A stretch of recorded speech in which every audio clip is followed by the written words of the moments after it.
Hello and welcome to another APro tutorial. In this video I'll be explaining how to change your current time settings to your current time zone. This is important for setting up recording schedules and inbuilt analytics, so let's get into the video. Here is the default home screen for a 4-channel DVR. Drag your cursor to the bottom and the toolbar will appear. Click the menu icon in the bottom left of your screen and then click Settings. The initial menu interface will appear with 6 different destinations. Here, locate the general settings under System. Then click Date and Time. Here you can adjust the date, the current time, your date format,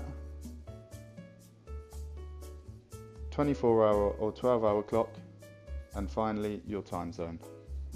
Once your settings have been personalized, make sure to click Apply.